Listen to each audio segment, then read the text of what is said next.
Bettor Sports Betting is your home for picks, props, and futures for tonight's action. Bettor Sports Betting wants to know what picks you're playing tonight. Tell us in the live chat on YouTube, Twitter, and the Bettor Sports Network app. This is Bettor Sports Betting with Fantasy Alarm's Dan Servodidio. What's going on, everyone? Welcome back in here to the Bettor Sports Betting Show on Bettor Sports Network and Fantasy Alarm. We appreciate wherever you're watching us on Twitter, YouTube, the BSN app. I got Fensty here because we got the NBA draft tonight, and we got to talk all things NBA draft, picks, best bets, team needs, everything. So, Fensty, how you doing? You excited for tonight's draft? Oh, man, today's been a tornado, Servo. I can only imagine how it is with you because we always talk about the prospects and so much focus on these draft prospects, but we're getting some major names traded over the last 24 hours, dude. It's been crazy, and we might not be done.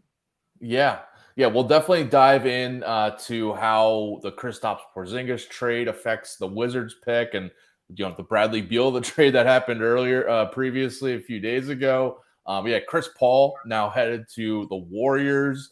Tons of moves here. Yeah, Marcus Smart going to the Grizzlies. So some moves that could impact trades. And you mentioned we could have another trade or two coming in that could affect, which team, which player team drafts. The big name we'll get to is, Damian Lillard. Is he staying put for sure in Portland? Is he going to be moved tonight and impact who they pick at number 3? That kind of thing. So we'll get to all that, but we also have plenty of baseball bets that we want to dish to you guys first. Small slate tonight, only 3 games on tap tonight. We have some afternoon action going on now, but we have some just a few games that we can still get some picks in for tonight. So let's get to our best bets here before we get to some NBA draft talk. What do you got for your best bet tonight, Fensty? Yeah, I've liked this, and then all of a sudden in the last 7 minutes or so, I'm starting to doubt myself, but that's where you just got to be careful because you start to get inside your head. But I'm looking at Domingo Germán tonight going up against, these two teams, the Yankees and the Mariners, have been cashing on their unders lately. I don't know why I just didn't make that my best bet. But instead for Germán, who's gone over 4.5, has allowed at least 5 hits in 3 of his last 4 games, including one of those games against the Mariners where he gave up 7 hits against them. I'm thinking tonight he's going to go over 4.5 hits allowed tonight. And I saw that a little bit earlier on DraftKings, and that stood out a little bit there. And I saw it at -105 for the over. Nice. Yeah, I have a pick on Domingo Germán coming up shortly here. So I'm also fading him in a different way. So I like that. Actually, you are on him, but well, no, I'm on him to give up at least 5 hits. So I guess I'm technically off of him, even though I'm on him. You're on him, but you're off of him. Exactly. Well, I'll be on him and off of him in a little bit. I'll give that pick out too. So, but yeah, I like that. My best bet is the Rays. They're massive favorites against the Royals here, but I'm taking them on the run line. I think they'll cover here to get at least the win by 2 here. So I like the Royals run line. Or the Rays run line, and then just also a separate bet with that Shane McClanahan to get the win at -140 on DraftKings. The Royals' bottom 5 offense against lefties over the past 2 weeks, 257 WOBA, 27% strikeout rate, and overall this year they've been a bottom 10 team in the league against left-handed pitching. McClanahan's been dominant at home. He's been a stud, 1.64 ERA at home. 0.86 whip at home, 5-0 record in his 7 home starts in Tampa. So I think the Rays get it done. It's still juiced up to -155 on DraftKings. Gone down just a little bit, I think, but I still like them to cover on the run line there. Rays have a 60% cover rate against the run line at home this season, which is second best in the MLB. And then the other side, the Royals, they got a bullpen game going. They got Jose Quaz as the opener, and then the bullpen's taken over, and they have a 5.37 ERA as a pen during the month of June. So I think the Rays offense can do plenty here, give McClanahan some run support. And I'm banking on a sizable win for the Rays here. McClanahan's going to get the win on his record too. If he doesn't, it would be one of the biggest disappointments going, because what you just said about the Royals' issues hitting, especially against lefties here, were you thinking at all about his strikeout prop? Now, I know he hasn't been getting the strikeouts lately. 5 in his last few starts, and I was seeing it at 7.5 before, and I couldn't do it, man. I just couldn't do it. Well, I felt like you today because I looked at the 7.5 and it was just a touch too high. I do like, I didn't look at the odds, but on FanDuel you can go with some alt strikeouts, and also just pair it with like the Rays to win. So if you do that, you can get some interesting, or even if you're doing like a same game parlay on DraftKings or anything. I like that because I still think he's going to strike out, 5 or 6 at least, but yeah, getting to the over 7.5 was just a touch too much for me. It's been like a month and a half, almost 2 months since he's gone over that number. Even in a great matchup, it's just, if I'm not seeing it, it's just so hard to do. Yeah, a little bit. Well, you mentioned your Yankees Mariners under that you might like. So you like that as well for a pick tonight?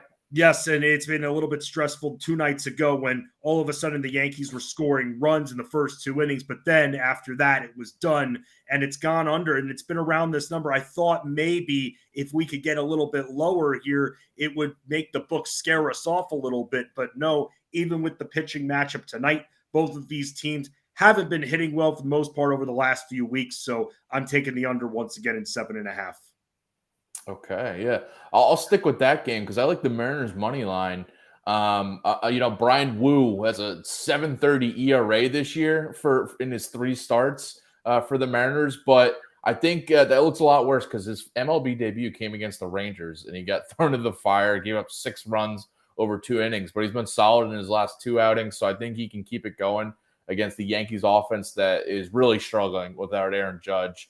280 WOBA against righties over the last 2 weeks with Judge out of the lineup. Just a bottom 5 team in the league in most categories against right-handed pitching in this span. On the other side, I think Domingo Germán, you mentioned him at the start. I think he could have some issues. He's just been very up and down and inconsistent. He gave up 4 runs to the Mariners a few weeks ago when he faced them.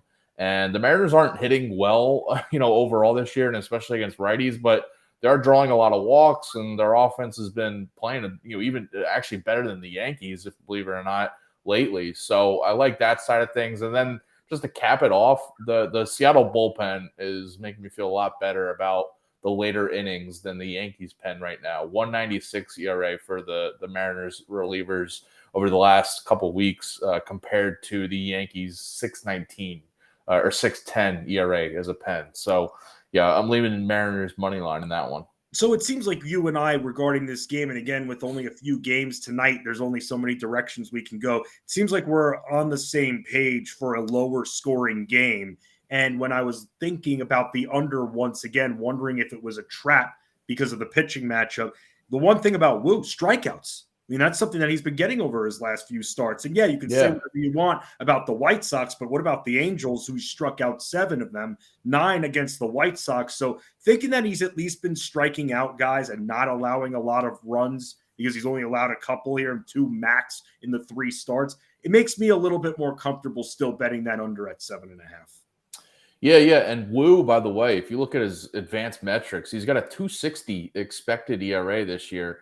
And he's got a high BABIP and a low left on base rate. So I mentioned he had that one bad out against the Rangers. Just kind of gotten lucky at times there and through his other 2 starts, but he's been a lot better than his on surface ERA or WHIP show. So yeah, I like him against the Yankees here, and yeah, he'll definitely limit them. And I mentioned the Mariners offense isn't much better than the Yankees right now, so I think they do just give him, maybe it's a 1-0 final there. I'll be fine with that. I mean, look, if 3 runs are scored, if it's a 3-0 game again after 2 innings, I'm not going to be worried about it, man. Yeah. I'm just not with these 2 teams, and they could definitely both use a little bit of a power surge. That's for darn sure. Let me ask you about this here. Let me ask you about Braxton Garrett, because Braxton Garrett has been pretty good, but at the same time, the Pirates actually hit lefties pretty well. I believe their average is 267 against them. And I know that the Pirates have been in a little bit of a free fall for the last month or so, but Garrett over 4.5 hits allowed at -120. I'm thinking that the Pirates can get that done tonight. I like that pick. Just in general, I think that's a pick maybe I should go with too, because I do like the over in this game. That's one of my picks tonight because Garrett has his advanced metrics too on his side has not been great. He's got a 4.53 expected ERA compared to his 3.88 ERA. I've been on him at times this year. But yeah, you mentioned the Pirates offense, top 5 in the league against left-handed pitching. So over the past 2 weeks and overall this season, like a top 10 team against lefties. So I like that over there on the hits allowed for him, because I think that side of the matchup is one I'm more confident in, like the over hitting here. Mitch Keller on the other side is just, he's been up and down this year, but he has allowed 4 runs at least in 4 of his last 5 starts, which is a little bit worrisome. He started the year very strong, but this has been kind of shaky lately. So I think he adds to the over here. And the Marlins are, they're just an average team against right-handed pitching. But over the past week, they're shot up into like the top 10 metrics against righties, 340 WOBA over the last week against right-handed pitching. So I think Keller also with his 4.44 road ERA is also worrisome for me. So I like the over there. And yeah, I think Garrett probably has a shaky outing contributing to that. 6.35 ERA at home. Yeah, I saw that right too. Yeah, as opposed to 2.18 on the road. Yeah, that was, I saw that.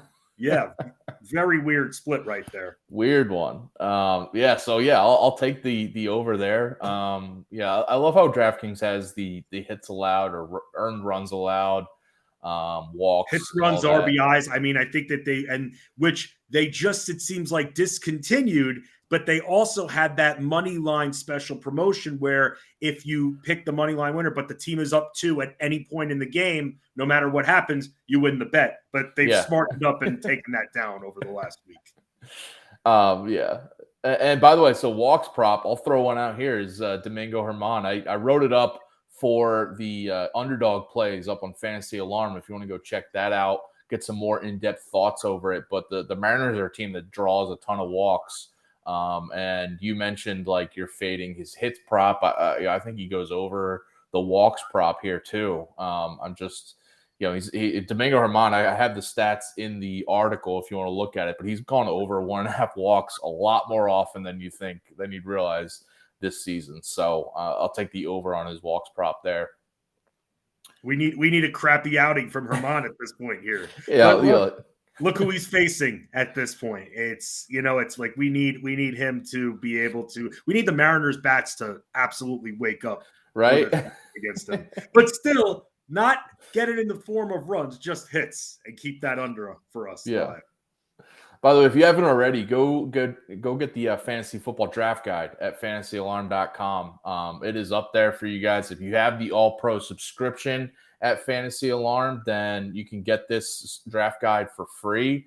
You can also get a free 7-day trial for the All Pro subscription and get this draft guide for free.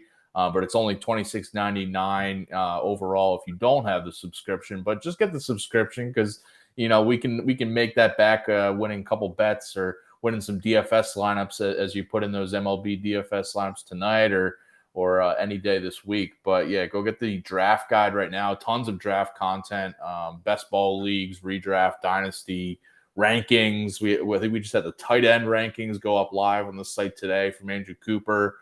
And I know all of us at Fantasy Alarm, we're all contributing articles there, and we'll have stuff pumping out over this whole summer. So check out the draft guide now. And if you have that All Pro subscription, you would have seen Wags's Best Bets article, Josh Wagner's best article for tonight's slate, MLB Best Bets there. So definitely check those out as well to see if we're aligned on any of these picks we got tonight. Before we get to some NBA draft, we got to get our home run calls in before we just flip the page completely to basketball. So let's get to our daily dingers of tonight. You can put it on the board. Yes. Now that's a dinger. Love that. All right, what do you got? Who's going yard tonight, Fensty? I'm trying to nail one of these back-to-backs kind of jacks kind of guy here. Randy Arozarena for me. I'm going to go up against whoever KC wants to throw at him in their bullpen. I'm thinking that he's going to go yard once again, and he has now in 2 of his last 5 games, including last night as well. So with Randy Arozarena hitting over 290s, 14 home runs this season, again, facing the Royals, I'm thinking that he's going yard once again, and saw that a little bit earlier at plus 450 on DraftKings. I like that pick. One I almost went with, but I went with a different Ray, as we're both going with some Tampa Bay Rays tonight. And I got Yandy Diaz at 475 odds there, plus 475 on DraftKings. Yandy Diaz has not gone deep in almost a month now. He is very much due. This is a guy that was hitting dingers left and right at the beginning of the year, but he's in a bit of a power cold streak right now. I think he gets back on track because, yeah, you said it. Whoever's the Royals bullpen is not scaring me one bit tonight, and we'll see who's back there. Probably going to be multiple arms that they're throwing, but I'm not worried about it. I think, Randy Arozarena, Yandy Diaz, you can name a number of Rays that could go deep tonight. Can I address something that I'm seeing in the comment section? I feel like I'm getting trolled a little bit here. Yeah, you are. I've seen this, but it's a little NBA related. I was going to wait to get to it, but go for it, man. Yeah, I'm right. I mean, he hit me up about Porzingis here, whether or not he should have actually been traded to the Knicks, where I'm sorry, as a Knicks fan, you don't really see Kristaps Porzingis as a piece to build for the future. I will say this, if you're the Boston Celtics, hold off on extending him as much as humanly possible. This guy gets hurt, and it's not just little injuries. Last year was a different story, but still, you got to be careful with this guy. So just saying, and by the way, to make that trade for him, I'd rather invest in someone else. If I'm going to invest in an injured player, maybe not a Porzingis, but a more proven defender like Paul George, which is being rumored currently.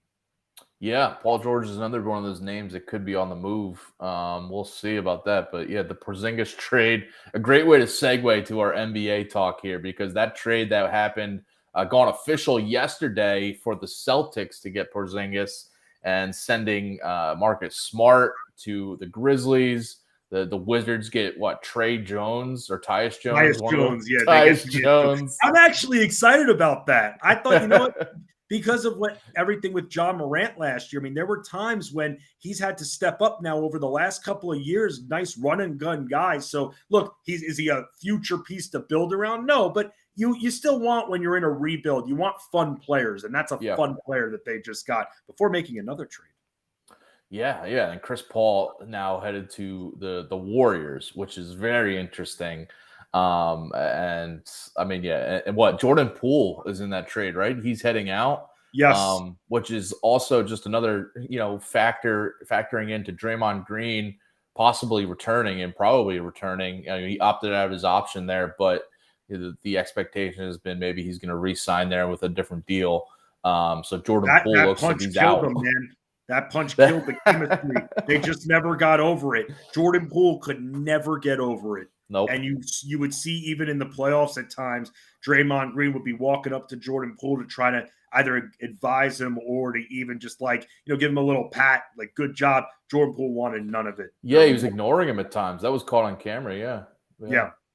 And the Warriors panicked because right after that happened, they extended him. So they felt like they had to keep him there, and they gave him $100 million, which I thought was outrageous, but still they didn't want the core to break up, and then they had the season that they did. Yeah.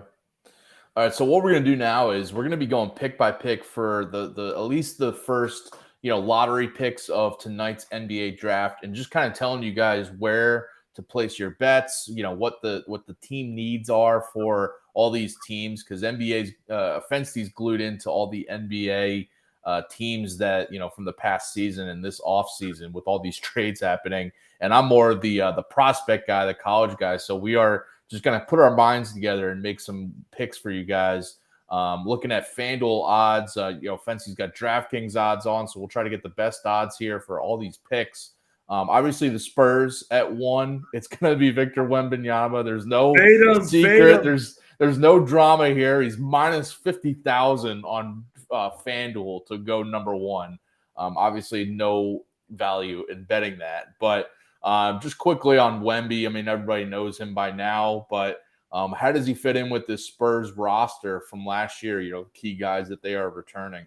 Yeah, no, they needed him at this point, and he'll fit nicely with Jeremy Sohan, who I thought was absolutely, I mean, throughout the season, he was getting banged up at the beginning of the year, but then you saw what this guy could do on both sides of the ball, and I think what Wembanyama is going to bring, because he could produce from both the elbow, a little bit from the arc, but also has that drive. I think he's going to fit nicely. Now, we got to be careful, because remember, a few years ago, everybody was making like Zion Williamson was going to be the next LeBron James or something like that. So this guy's got to bulk up a little bit, man. Yeah. Very skinny. One of his weaknesses from watching a lot of what I was watching, I'm not just looking for highlights, by the way. I'm looking for actual gameplay. He gets boxed out very easily. He's got to use that body, use that buttocks more a little bit for him. And he's got to gain that mass so he doesn't have guys that are about 6 inches shorter than him being able to box him out right under the basket. But outside of that, very athletic and good at moving with the ball. Yeah, he's got that. The durability is definitely one of the concerns with him. And I made this argument on a few shows ago when me and Howard were talking about like possible NBA Rookie of the Year odds, and it's Wemby is the favorite, rightfully so, but there's a chance that he gets a small injury or two and is sitting, a chunk of games as the Spurs are playing him careful. So, I think there's value in betting on someone like Scoot Henderson or Brandon Miller or anybody else to be the Rookie of the Year. Holmgren's going to be involved. Yeah, Chet Holmgren's now at the top of those odds too. So, weird, man. Yeah, he's a guy that for sure could be. You see the odds flashing here. Plus 650 is definitely a solid bet for Chet Holmgren, because he's the kind of guy that could come in and just be. People remember like, oh yeah, this dude is a freak too. He's not Wemby, but he's also very good and for his size can just do things that people don't really see every day. So he'll gain steam. But yeah, if he has any injury, Wemby, that they will play him careful because he does need to bulk up. And we saw this with it's very reminiscent of like Anthony Davis when he came into the league, because from Kentucky, he was very lanky, he was very thin. It took him maybe a couple of years to actually bulk up and turn into like the absolutely stud that he was. Giannis too. Remember how skinny Giannis was? Giannis was very skinny. Yeah, it took him a few years to bulk up, but he did it. It just shows that you can, and it doesn't have to be in one summer, but this guy's got to put some mass on. And you're right, that with these centers, you just got to be careful and you got to be built properly. And I think that's one of the reasons with Zion why he hasn't been able to stay healthy. He's kind of disproportionately built. Very huge upper body than his lower body, and you're seeing a lot of lower body wear and tear because of it. Yeah. So moving on to the second overall pick, we had a ton of odds movement over the past few days, even the past 24 hours. I mean, at this time yesterday, Brandon Miller was a massive favorite to be the number 2 pick, like minus 650 odds on FanDuel I saw. I mean, it was even higher at some other sports books. But now it's flipped. Scoot Henderson is now the favorite to be the number 2 pick. I've said all week, I would have been shocked and surprised if Brandon Miller is the second pick, and it could still happen. We could see these odds flip again and flip back to Brandon Miller. But I've just maintained that Scoot Henderson is just a better prospect. And the Hornets would be dumb to pick Miller because of a fit issue that you don't think Henderson could fit with with a LaMelo Ball there in Charlotte, whereas Miller is like the wing, forward type that can maybe fit on the roster and play with LaMelo Ball better. But I think 5-10 years from now, Scoot Henderson is going to be the better player, and he has a real chance to be like a star in this league. So I think, him being the favorite now is not surprising. I was pretty surprised to see Miller be a massive favorite yesterday. But for the Hornets, Fensty, they obviously LaMelo Ball is the key name there for him. For them, this is a team we thought could also maybe trade the pick. But how do you see, whether it's Scoot Henderson or Miller, just with this roster returning from last year, what they definitely need and want here? Well, here's the thing. Scoot is the better prospect. Yes. But their biggest need at this point is swingmen that can stay healthy. And that's where I think Brandon Miller is a good fit for them. Now, I'm hearing all these rumors that during the last workout, I don't know, Michael Jordan, who's still in control, by the way, through the drafted free agency. Why, I have no idea. This guy makes horrible decisions. Just get him out of there at this point. They're probably, oh, Michael Jordan, still key to the league. Yeah, get the hell out of here with that.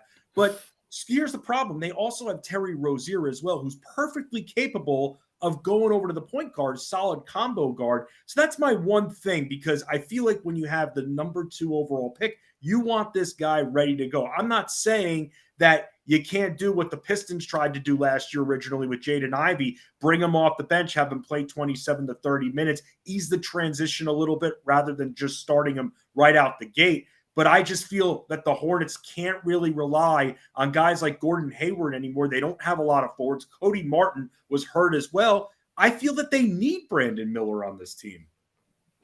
Yeah, I think from a fit from the roster, he is the pick for if they want to go that route. I just think that Scoot is. I think they're going to regret not picking him if they do that.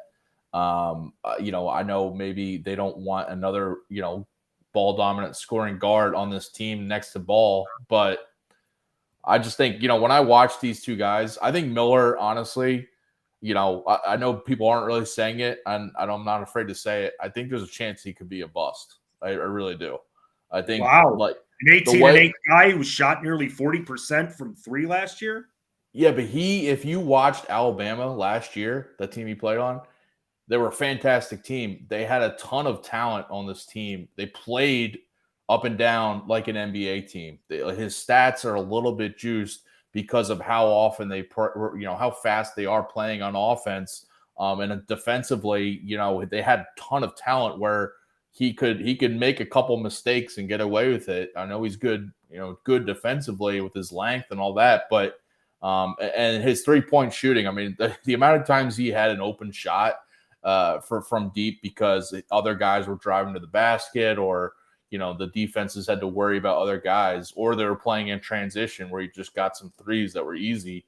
I think his stats are a little bit juiced. And honestly, I think if you put, some of these other prospects in this draft, the wings, the forwards, like Cam Whitmore, if you put like him on Alabama last year, he might have very similar stats. So I wouldn't be surprised if those guys were flipped and all of a sudden Whitmore is the top pick instead of Miller.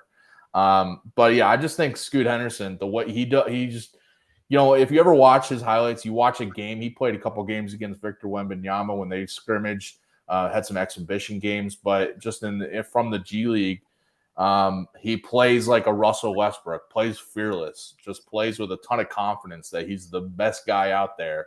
And I love that for him, from him. And Miller he doesn't have that gear, mentally. That also makes me a little worried. So, I've been just kind of diving more into this and trying to figure this out because, listen, I'm a college guy. I'm a college basketball guy. And for me to say that I think Brandon Miller is possibly a bust, I think that's huge because I watched a ton of him last year. But I think he really benefited from playing on an Alabama team that really helped him to surge up and to be a top 3 pick. So, yeah, I mean, Scoot with that G League experience, I mean, he does kind of have that semi-pro experience already, which sides with him. And also, how about this? For 2 years, by the way.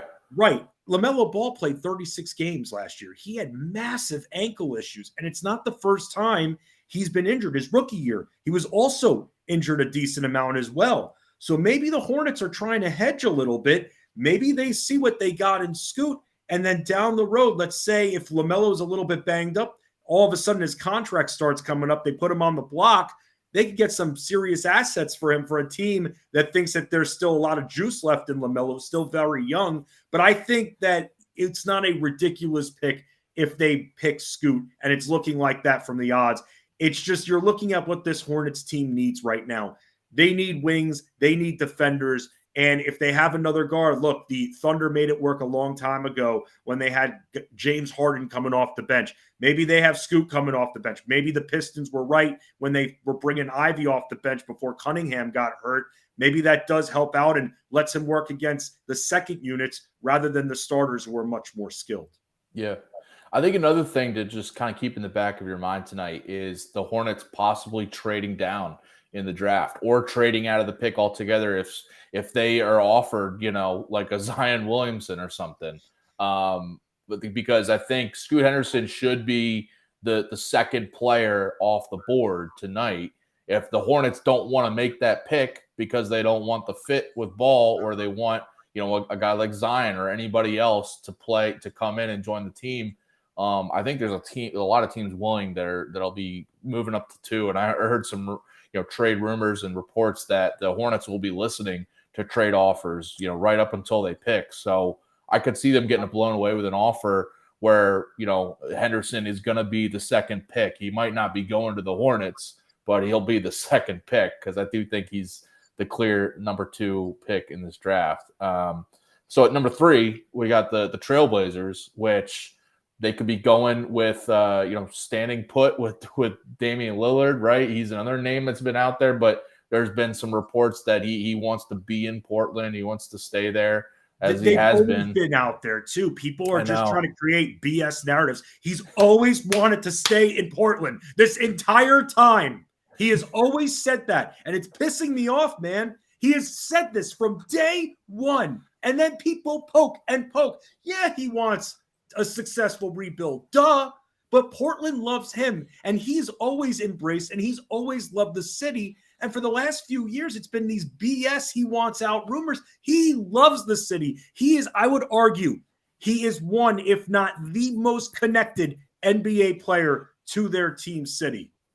For sure. Out there. He loves the city of Portland. He loves the Portland fans. He just wants them to bring in some more veterans to help him out. That's all he wants. So, well, on that note, the Trailblazers could be looking to trade this pick if they're a team, if they get offered Zion Williamson or anybody else to come play for the Trailblazers, or another veteran out there that's been, like I know, like a Pascal Siakam's been a name floated around. Oh, man, imagine them with him. Yeah, that'd be interesting. Nuts. Yeah, that would be crazy. So, we could be – so Brandon Miller is the favorite here. If he doesn't go 2, he's going to go 3. It's just a matter of if he's going to the Blazers, another young player. They got Shaedon Sharpe last year who showed some promise, but, maybe the Trailblazers, if they're sticking with Lillard, maybe they are looking to trade this pick to a team that can give them a win-now player, right? So that's kind of the vibe of me. Let me ask you this. Let's just say that the Hornets, even though it seems like they're going to take Scoot, let's say they do take Brandon Miller when all's said and done, and now Scoot's still out there. Does that make the Blazers more likely to trade that pick because of the 3 guards? Yeah. Because look, Scoot, we've been talking about just how talented this guy is, but you talk about the guard situation in Charlotte, it's even crazier in Portland, because you mentioned Sharpe, but they also have Simons and Lillard too. Mm-hmm. So is it a must trade at that point? Or if they're forced, they don't get a deal they go best available, who would be Scoot still? Yeah, I think they draft Scoot if they don't trade it, and then they maybe eventually trade Scoot, whether it's at some point this offseason still, or just, you kind of the thing where you make the pick and it's on draft night a little later. Maybe they do trade him. I think, yesterday when it looked like Brandon Miller might be the lock at 2, I was thinking in my mind that Scoot, this number 3 pick would be traded, because there'd be a team who love to jump up and get Henderson. I never, like you just said, I never thought Scoot Henderson would fit well on the Blazers because of their guard situation, especially with Damian Lillard. I mean, a lot better than LaMelo Ball and a lot safer of a player right now. So, that makes it interesting. And pretty much all of their forwards, by the way, are free agents, restricted or unrestricted. So that's something else to think about. I would really like to see Brandon Miller ending up on that team for sure. Yeah. All right, going to the 4th pick, we got the Houston Rockets. The big storyline for the Rockets this offseason has been whether or not James Harden might join the team in free agency, or, if he doesn't, what are they going to do with this pick, or could they trade this pick? But it's been emerging that Ahmed Thompson, one of the Thompson twins, he is going to be the pick here at minus 400 on FanDuel now. And Brandon Miller plus 600 if he does slip maybe in the draft, which is interesting if you want to take a shot there. But it looks like Amen Thompson might be heading to the Rockets. What's your view of the Rockets roster right now heading into the next season? Well, it's the big thing is Harden going to go there or not? Like you just mentioned, I've read reports recently that now he's having second thoughts, maybe to stay with Philadelphia all of a sudden. So that changes everything because to me, they've got a backcourt that's ready to roll, ready to start to grow together in Kevin Porter and Jalen Green. I kind of like that. And I thought to break that up, I thought that was a little bit head scratching, but you want to put butts in the seats. You want to draw, and James Harden, even with his issues on the court, still is a big time draw. I think Thompson here would be a very nice pick. We've been hearing them linked here. Now, the big thing is with Thompson, how do we view this overtime elite organization here, this 16 to 20-year-old pro league in Atlanta where the Thompson twins are playing? I guess we're going to be having more of this to deal with now. It's one thing with the G League. It's one thing with the NCAA, but now we have this other league here, and it makes me curious about competition level because he's playing with players 16 to 20. Yeah, and if you watch his highlights or any games that he's played in, it's flashy. Both the Thompson twins have a ton of athleticism, and they're making highlight plays left and right there. But you mentioned it. I mean, what is the competition? Compared to a Brandon Miller playing in the SEC with some of these guys in college now are 22, 23 years old because they've been staying an extra year with eligibility. These are tough defensive teams that you have to face in college basketball, let alone, in the pros with, Victor Wembanyama. But Amen Thompson and Osor Thompson haven't had to totally deal with that. There is a lot of raw talent in that league. So, that has to make you a little worried, concerned. Maybe it means that he does, need maybe a year or two to adjust to the NBA. But the athleticism for both these guys is off the charts. So that's the big thing that you're kind of taking a swing on upside with these guys. I think that Detroit can use one of the two. I'll take either one. Yeah, you mentioned that. So Osor Thompson, his twin brother, is now the betting favorite to be the pick at number 5 to Detroit. He's more of a scorer, from the wing. Amen Thompson's more of a guy that likes to play with the ball in his hands, a taller point guard type, but quick release on his three. It's got to improve, but he reminds me shades of Sean Marion back in the day. Very quick release three, which is very advantageous. No, but that's what it looks like, man. I know. It's a very quick release. I haven't seen one that quick in a long time, and that's going to be key if he can maybe get that percentage up to close to that 35 area. Yeah, so the Pistons, obviously with Cade Cunningham, Jaden Ivey, Jalen Duren as their core, right? Their young core. They probably want. Let's not forget about James Wiseman. I forgot he was now in Detroit now, but even with him, so they probably want a wing scorer, right? Yeah, they didn't replace Sadiq Bey. They need to replace Sadiq Bey. And some of their other forwards are free agents here that maybe you don't want to have to. They got a couple of club options too, but ultimately they can't go into this year with Isaiah Livers there looking as their depth for forward. So I think one of these guys would be good. I think this team, it fits the rebuild mode. And when you're talking about raw talent, especially because we don't know what the transition is going to be like for the Thompson twins going from the overtime elite league to the NBA, I think one of them being on a total rebuild team where they'll respect the process, trust the process. You know what that's about, and have a nice slow build. It gives them more time to develop and less pressure to kick them out of there quickly. All right. Yeah. So those, you see the odds there. Jarris Walker and Cam Whitmore are kind of the dark horses, been rumored to possibly be there at 5. So those are, if you want to go with a bet there. Walker. What about Taylor Hendricks there? What are your thoughts on that fit? I think it's tough because you want to take the upside with Thompson. Hendricks is a guy that just kind of floated under the radar in college. He played on a team that was not competitive on the national scale there or in the AAC at UCF. But he's your classic 3-and-D guy. I just don't think his upside to turn into a legit, star or playmaker is as high as these Thompson guys because the athleticism isn't totally there, but he's he's a guy that can come in and play that wing on a 3-and-D scale right away. Can hit threes and play some solid defense on the perimeter. But I think if you're the Pistons and you're looking to hit a home run, it's probably whoever's left from the Thompson guys, honestly. Right.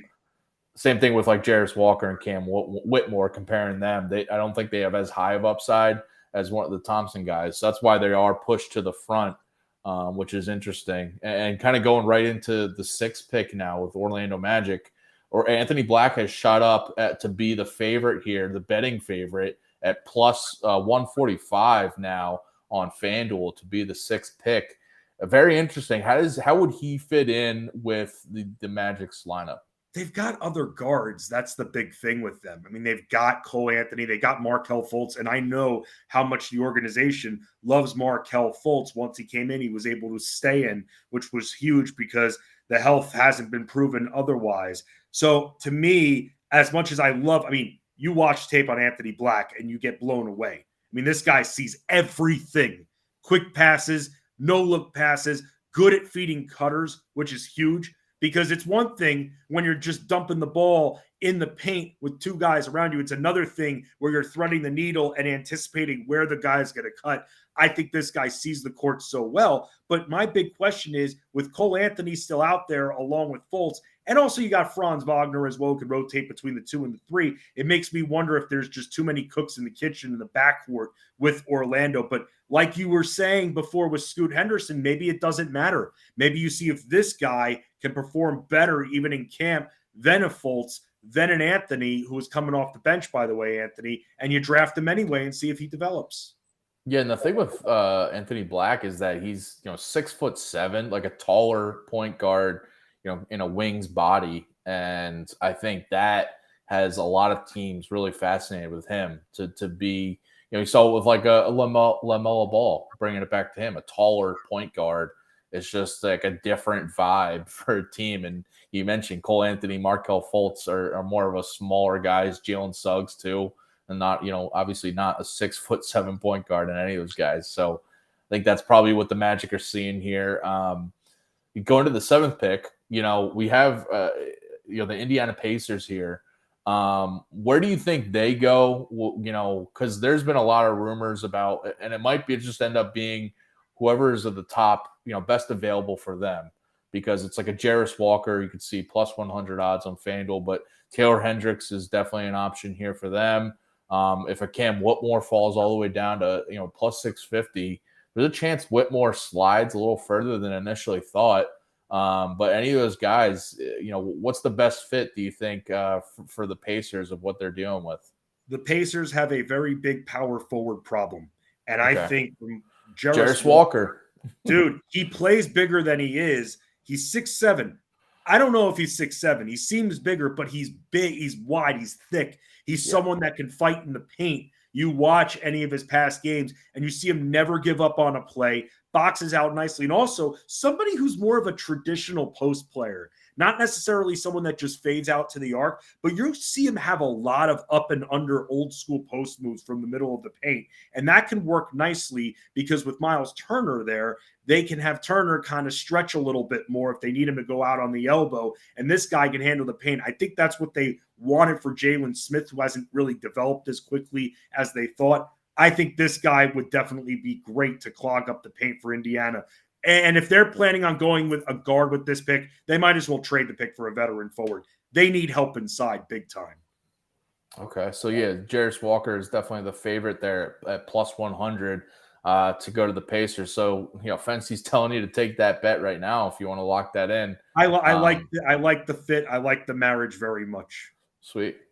Well, let's move to the 8th pick then. And Anthony Black here for the Wizards is an option. He's if he falls and doesn't get picked by the Magic, he's plus 210 to the Wizards. But besides him, it's pretty wide open because, this is a Wizards team that they've now shipped out Bradley Beal. They've traded away Kristaps Porzingis. They brought in Tyus Chris Jones. Paul they just traded away. Yeah, so Chris Paul was in Washington. He probably didn't even go to Washington, D.C. at all. He was in New York, I think, doing interviews. But, this team is in total rebuild here. So it's pretty much, what is it? Best available for them? Is it just trying to take a home run swing? Like a Bilal Coulibaly is a home run swing. If they want to go there, he's actually my best bet here, plus 320. I would take a swing on him to be the pick here because I think Anthony Black could be gone. If he's going to the Magic at 6, then they're just trying to take a home run here. I think it's either Coulibaly or Kobe Buffkin, who's also risen up the draft board as just being an option to be 5 years from now. You might be like shocked that they were drafted at the 8th overall pick if they're one of the best players in this draft class. I heard a rumor just a little bit ago that the Spurs are trying to find a way to trade up for another pick. I heard that. Unite the teammates here. Unite Coulibaly and Wembanyama on the same team. How crazy would that be? I mean, that would talk about like making your number one pick like comfortable and feeling at home. You get one of his friends that he just played with last year. That just happens to shoot 45% from downtown. And is like, he's got like a 7'2" wingspan, is like a small forward type. But if you watch some of his highlights and some of his tape, or if you flipped on a game that Wemby was playing in, he flashed when he was dunking plenty. He was, driving to the rim, very athletic. Doubled at the elbow a lot, I noticed. And at the free throw line, and he would stop with the ball, and you'd have 2 open cutters, and he'd hit Coulibaly a lot. So I noticed that because he picks up his dribble, and that's something he's going to have to learn because he's going to be facing thicker players there. He can't just pick up his dribble. He's got to try to force contact and not after one dribble seeing the 2 defenders just stop. Try to barrel through, draw contact. Don't pick up the dribble so quickly. But that's why Coulibaly was able to get inside when he did besides the outside shooting because he was cutting and no one was guarding him. Yeah. So for the Wizards, real quick, is it just, best available, you think, or do you think that they're looking at a specific position? If they can't get Anthony Black, which I think they should get now with Jordan Poole there, I still think you go and get Anthony Black, have Tyus Jones be your backup. I then marked Taylor Hendricks for them because they do need some size. They don't have any size. We don't know if Kyle Kuzma is going to be back with them or not. He's a free agent, and they just traded Porzingis. All they have is really Gafford. They have no one inside. So if they're not going to get Anthony Black, which I know they want, they got to go with a big. And Taylor Hendricks plus 1,100 on FanDuel to be the number 8 pick. So that'd be an interesting bet there. Hendricks is a guy that could go anywhere in the range of like 6 to and he could still 12. give them that floor stretching itch that they just lost with Porzingis as well. He's like a 40% shooter from downtown. Yeah, there you go. So the number 9 pick here, we have the Utah Jazz, and they have a couple picks in this first round, but this is the first one at number 9. Also a possible landing spot for Taylor Hendricks. Probably, are they looking for a wing? Because you're going to have their pick probably of whoever's left between Hendricks, Cam Whitmore, Coulibaly, if he's still there, Kobe Buffkin too. They need some defensive help. They've got a lot of big men who can shoot, so they need a guy that's going to be rough and rugged, blue-collar style. And I think that's where Cam Whitmore, another guy who I think plays bigger than his listed height from what I've been watching. Yeah. And also, the guy's a good defender as well. Averaged nearly a steal and a half per game last year. So I'm thinking that Jazz go that direction, get themselves a little bit toughness inside because they're going to have a lot of their bigger guys shooting from the outside besides Walker Kessler. Yeah, by the way, you can bet on like top 10 picks over on FanDuel and other sites. Bilal Coulibaly minus 120 to be a top 10 pick. I love that bet. Makes me wonder if there's a trade in the works, if there's a team that's moving up to get him. But absolutely outstanding tape. Played with Wembanyama as well. But yeah, again, could it be the Spurs? Could the Spurs get both guys? The Spurs are a possibility. I've heard like the Thunder is a possibility to move up from 12 that they're at because they have a ton of picks from like now until 2030. So they could be trying to package something if they want to move up and get a guy like, take a home run swing on Coulibaly. But yeah, minus 120 a week ago, by the way, I sent a tweet out, said, this was a good odds to draft, to take Coulibaly. I think he was like plus 430 to be a top 10 pick. But now he's minus 120. It really, he's a guy that at 12 right now, Servo. Maybe they trade up just a few spots, surrender that's what I was thinking. 12 pick, and then they get him there. Maybe, yeah. Maybe they trade with the Jazz, or probably not the Jazz. Maybe they trade with Washington somehow. Yeah, Washington at 8 is definitely an Anthony option to Black trade off out. the board. Washington trades down a little bit. Yeah, especially if they're just fine with taking one of these wings that's going to fall to them. By the way, so the Dallas Mavericks at 10 are another possibility to trade out. Koulibaly's an option there, but we have Derek Lively now minus 120 to be the number 10 pick. He's a guy that's risen up draft boards over the last couple weeks, and had a interesting season at Duke. But you're telling me that the Mavs need big men. They need a center, and Derek Lively, outside of Wembanyama, is the best center available at number 10. Yeah, it gives you that shot blocking ability, averaged about 2.5 per game last year. They just need a big guy. They need defense at this point. They really screwed themselves with that Kyrie trade. They lost anything defensively that they had, which started to be a sinking ship because of that. I think this guy gets them back on the train. Okay. Yeah, and it's interesting to see those odds move in that direction. And by the way, Derek Lively, minus 145 to be a top 10 pick. So I guess there's a chance that his team wants to trade up at 9 to get him right before the Mavs or something like that, if you want to take that bet instead of just the exact pick at 10. So that's an interesting one there.